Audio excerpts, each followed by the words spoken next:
Welcome to the dial view. Kolkata RG Kar medical college rape and murder గురించి దేశమంతా గర్జిస్తోంది. Indian medical association నుంచి junior డాక్టర్ల వరకు కుల మత ప్రాంతీయ భేదాలు లేకుండా అందరూ కదం తొక్కారు. క్యాండిల్ ర్యాలీలు, శాంతియుత ప్రదర్శనలు, విధుల బహిష్కరణ, అందరి గళం, యావత్ డిమాండ్ ఒక్కటే: నిందితుడిని కఠినంగా శిక్షించాలి, బాధితురాలి ఆత్మకు శాంతి చేకూరాలి, ఆ బాధిత కుటుంబానికి న్యాయం జరగాలి అని. ఇంతవరకు ఓకే, కానీ నిందితుడిని ఉరితీయాలి అంటూ ఏకంగా బెంగాల్ సీఎం మమతా బెనర్జీ కూడా కోల్కతా వీధుల్లో అపరకాళిక అవతారం ఎత్తారు. నీచపు రాజకీయాలు ఆపి న్యాయం చేయాలంటూ శివంగిలా ఊగిపోయారు ఆమె. బహుశా దేశ రాజకీయ చరిత్రలోనే ఒక ముఖ్యమంత్రి, అందున ఒక మహిళా ముఖ్యమంత్రి, అత్యాచార బాధితురాలికి మద్దతుగా రోడ్డెక్కటం. అయితే మమతా బెనర్జీ మంచివాళ్లు అయిపోతారా? అత్యంత పాశవికంగా అత్యాచారానికి గురై ఆపై హత్యకు గురైన బాధితురాలికి న్యాయం జరిగిపోతుందా? కోటాను కోట్ల మందిని వేధిస్తున్న, వెంటాడుతున్న ప్రశ్న ఇదే. అత్యవసరంగా మనం కూడా సమాధానం వెతుక్కోవాల్సిన ప్రశ్న కూడా ఇదే. ఆదేశాలు జారీ చేయాల్సిన ప్రభుత్వాధినేతే ఎందుకు రోడ్డెక్కారు? పేరుకే మమతా బెనర్జీ ముఖ్యమంత్రి, సీఎం పదవిలో ఉండి కూడా దీదీ ఎందుకు రోడ్డెక్కాల్సి వచ్చింది? ఇది ఓవరాక్షన్ కాదా అనే సంచలన విషయాలు చర్చించుకోబోయే ముందు అత్యంత సున్నిత, అంతకంటే అత్యంత వివాదాస్పద సత్యాలను మీ ముందు ఉంచుతాను. ముందుగా, బాధిత డాక్టర్ రేప్ అండ్ మర్డర్ జరిగిన తర్వాత రిజైన్ చేసి వెళ్ళిపోయి 2 రోజుల్లోనే మరొక చోట పోస్టింగ్ తెప్పించుకున్న Kolkata RG Kar medical college principal Sandip Ghosh గురించి చాలా డీటెయిల్డ్గా మాట్లాడుకోవాలి. ఎందుకంటే కాంట్రవర్సీకి కేర్ ఆఫ్ అడ్రస్ అతడు. ట్రాన్స్ఫర్స్ మీద ట్రాన్స్ఫర్స్ వేటు పడిన కిలాడి ఇతడు. ప్రిన్సిపల్ సందీప్ ఘోష్ అరాచకాలు ఒక్కొక్కటిగా చూస్తే మెడికల్ కాలేజీకు ప్రిన్సిపల్గా ఉన్నప్పటికీ ఇతడు రాజకీయాల్లో చాలా యాక్టివ్. ముఖ్యంగా మమతా బెనర్జీ అధినేత్రిగా ఉన్న టీఎంసీ కార్యకలాపాల్లో యమా బిజీ. ఆర్జేకర్ మెడికల్ కాలేజీకు పోస్ట్ మార్టం నిమిత్తం వచ్చే శవాలను బంధువులు, సంబంధీకుల అనుమతి తీసుకోకుండానే ప్రాక్టికల్ క్లాసెస్ కోసం వాడేసేవాడు. ఈ ఇల్లీగల్ అండ్ అన్లాఫుల్ డిసెక్షన్ ప్రాక్టీస్పై సందీప్ ఘోష్ ఏకపక్ష నిర్ణయాలపై బాధితులు కొందరు ఫిర్యాదు చేస్తే ఇన్ హౌస్ విచారణ జరిగింది. అందులో సందీప్ నీచ్ కమీనే పనులు వెలుగు చూడటంతో 2013 మే 13న ట్రాన్స్ఫర్ చేసింది బెంగాల్ వైద్య ఆరోగ్య శాఖ.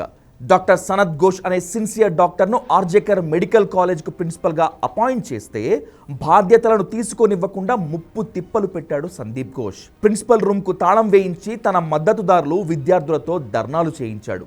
దీంతో సనత్ ఘోష్ను వెనక్కు పంపింది. మళ్ళీ సందీప్ ఘోష్కు బాధ్యతలు అప్పగించక తప్పలేదు. ఆ తర్వాత 2023 సెప్టెంబర్ 11న ముషీదాబాద్ మెడికల్ కాలేజీకు సందీప్ ఘోష్ను ట్రాన్స్ఫర్ చేస్తే డాక్టర్ మానస్ కుమార్ అనే సీనియర్ అండ్ సిన్సియర్ డాక్టర్ను ప్రిన్సిపల్గా ఆర్జేకర్ మెడికల్ కాలేజ్కు పంపిస్తే మళ్ళీ అదే తంతు. టీఎంసీ విద్యార్థి సంఘం ఏకంగా సందీప్ ఘోష్కు మద్దతుగా ధర్నాలు, రాస్తారోకోలు చేసింది. మళ్ళీ సందీప్ ఘోష్ ట్రాన్స్ఫర్ను నిలిపేసింది దీదీ సర్కార్. చివరికి బాధిత lady doctor rape and murder జరిగితే ఇక తప్పదు, ఇక్కడ ఉంటే తాట తీస్తారని గ్రహించిన సందీప్ తనకు తానుగా రిజైన్ చేస్తే ఆర్జేకర్ మెడికల్ కాలేజ్ నుంచి రిలీవ్ చేసి 2 రోజుల్లో నేషనల్ మెడికల్ కాలేజ్కు ప్రిన్సిపల్గా పోస్టింగ్ ఇచ్చింది దీదీ సర్కార్. ఇంతేకాదు, శంతాను ఘోష్ అనే టీఎంసీ ఎంపీ ఆర్జేకర్ మెడికల్ కాలేజ్లో జరుగుతున్న చీకటి కార్యకలాపాలపై ప్రెస్ మీట్ పెట్టి సందీప్ ఘోష్ అరాచకాలను నిలదీస్తే ఎండగడితే 2 రోజుల్లో శంతాను ఘోష్ను టీఎంసీ అధికార ప్రతినిధి పదవి నుంచి తొలగించింది దీదీ మమతా బెనర్జీ. ఇప్పుడు చెప్పండి, మనల్ని ఎవడరా ఆపేది అంటూ రెచ్చిపోయిన సందీప్ ఘోష్ అమాయకుడా? బదిలీ వేటు పడిన ప్రతిసారి కంటికి రెప్పలా కాపాడుకుంటూ ఇంత అరాచకం చేస్తున్న ప్రిన్సిపల్ ముసుగులో ఉన్న అరాచకవాదిని వెనకేసుకు వచ్చి ఇప్పుడు ఏమీ తెలియని అమాయకురాలిగా ర్యాలీ తీసిన మమతా బెనర్జీని పొగడాలా? ఏం చేయాలి? అసలు కోల్కతాలోని ఆర్జేకర్ మెడికల్ కాలేజ్ అంటేనే అనేక సంచలనాలకు, సందేహాలకు, అంతుపట్టని వివాదాస్పద మరణాలకు నెలవు.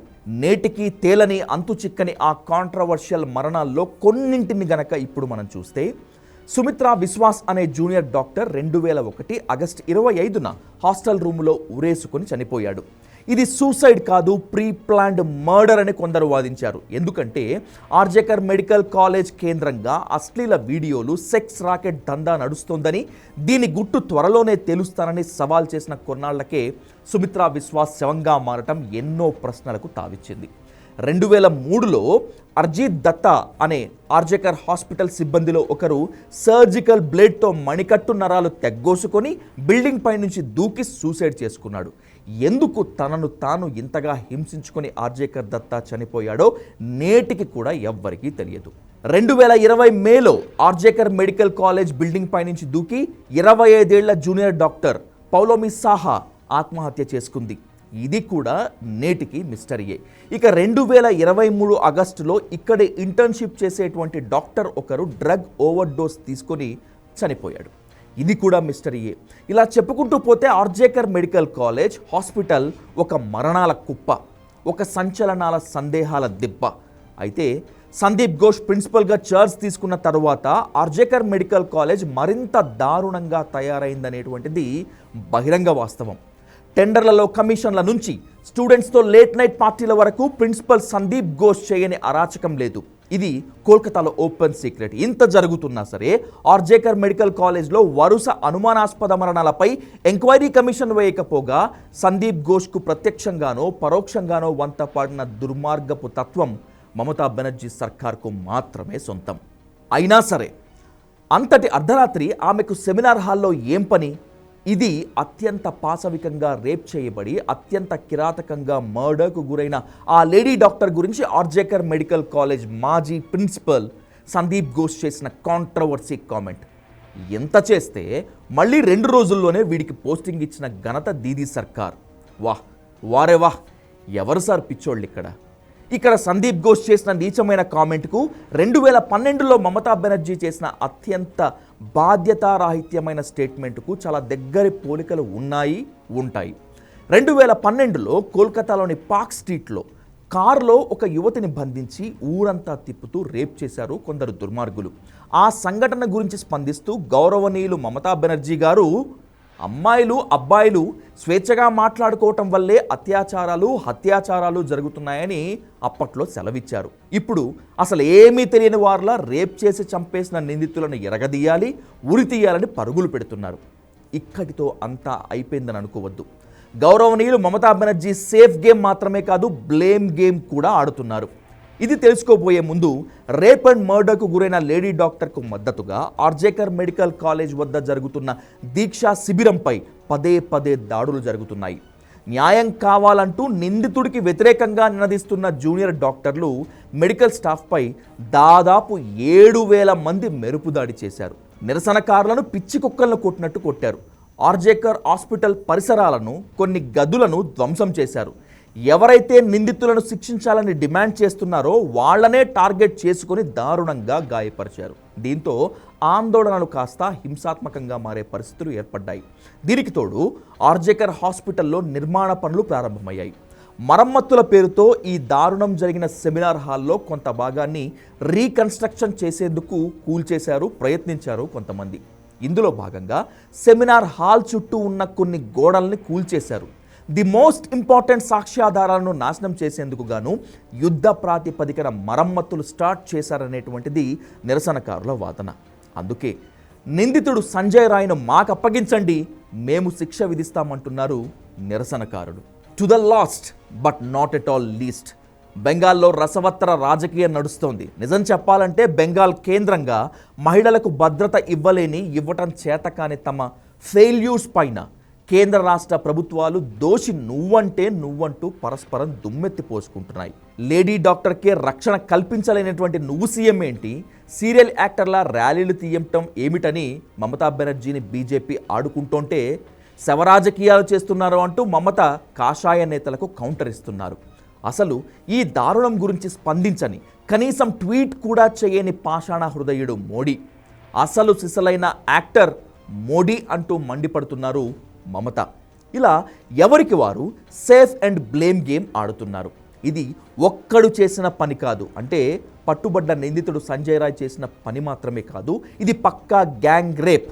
ఇందుకు మృతురాలి శరీరంలో ఉన్న 150 మిల్లీగ్రాముల వీర్యమే కారణం అనేటువంటిది మెజారిటీ ప్రజల వాదన మాత్రమే కాదు, జాతీయ మహిళా కమిషన్ స్టేట్మెంట్ కూడా. ఇదిలా ఉంటే మనమంతా తలదించుకోవాల్సిన విషయం మరొకటి ఉంది. అత్యాచారానికి గురైన బాధితురాలి ఫోటోలు కానీ వివరాలు కానీ ఎట్టి పరిస్థితుల్లో ప్రచారం చేయకూడదు అనేటువంటిది సుప్రీంకోర్టు తీర్పు ఆదేశాలు. కానీ కొందరి అత్యుత్సాహం వల్ల ఆమె ఫోటోలు వీడియోలు లీక్ అయ్యి వైరల్ అవుతున్నాయి. కొందరు బాధితురాలికి మద్దతుగా ఆమె ఫోటోలు సోషల్ మీడియాలో అప్లోడ్ చేస్తే ఆమెను కామెంట్ చేస్తూ అంతులేని శాడిజాన్ని సైకోయిజాన్ని ప్రదర్శిస్తున్నారు సోషల్ సైకోలు. అసలు గ్యాంగ్ రేప్ చేయాల్సినంత విషయం ఏముంది దీనిలో అని ఒకడు కామెంట్ చేస్తే 5గురికో 10 మందికో సంతృప్తి సుఖాన్ని ఇచ్చావంటే నువ్వు మహా ముదురువే. నీ వద్ద కావాల్సినంత సరుకుందని మరికొందరు ఎదవలు పోస్టులు పెడుతున్నారంటే ఎలాంటి సైకోల మధ్య మనం బతుకీడిస్తున్నామో అర్థం చేసుకోవచ్చు. ఇన్ని అవమానాలు భరిస్తూ కూడా బాధితురాలి తల్లిదండ్రులు చేతులెత్తి నమస్కరిస్తూ ఏమని ప్రాధేయపడుతున్నారో తెలుసా? మాకు నష్టపరిహారం వద్దు సార్, మాకు న్యాయం చేయండి చాలు అని.